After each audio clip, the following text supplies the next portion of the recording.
It is possible to find a decision that is good for our team, good for our customers, and good for our business.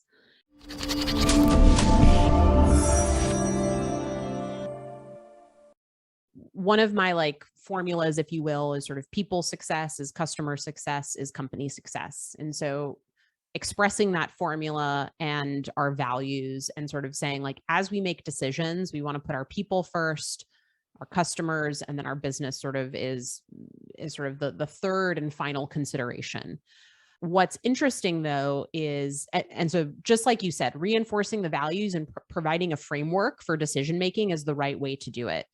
What's interesting though, and what I've even seen in some cases is all the emphasis that we have on our people, which is really strong, sometimes things can be taken too far, right? Yes. And we could make a decision that's good for our team, but that negatively impacts our customer or makes absolutely no sense for the business. And so as we've grown and there's just more people in the mix and things are moving really fast, that particular formula, the values, it's not quite enough. And so I think one of the things that I have been focusing on lately is anchoring on, the priority is still true, but we need to make decisions that create win-win-win outcomes. It is possible to find a decision that is good for our team, good for our customers, and good for our business.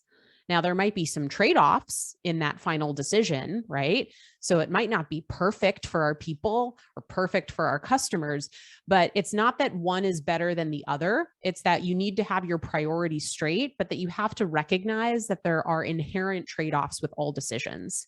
And if we only do things that are good for our people and lose customers as a result, that's actually not good for our people, because then it's not going to create a sustainable business, and then there'll be no job for this person to have anymore, right? So I think the correction or the adjustment that I've been trying to communicate as we've grown is really talking through the nuance of what that means.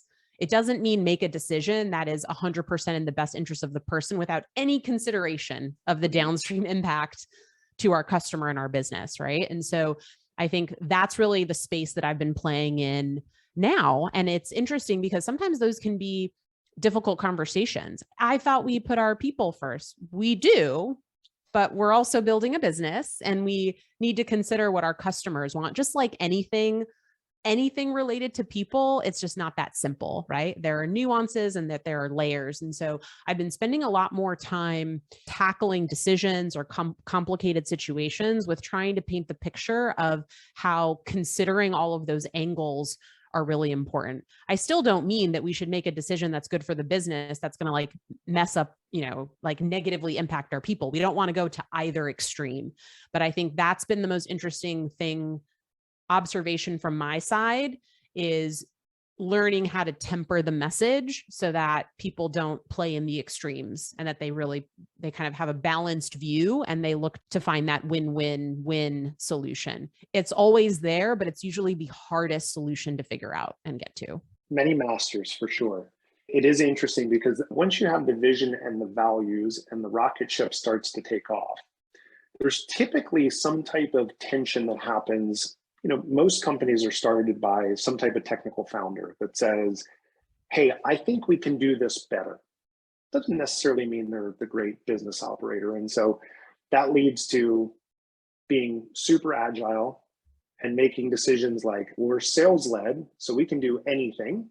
Well, yeah, technically, but then at some point in time, you have so many people that you need to have standard operating procedures. So here are the rules of the game that we operate in.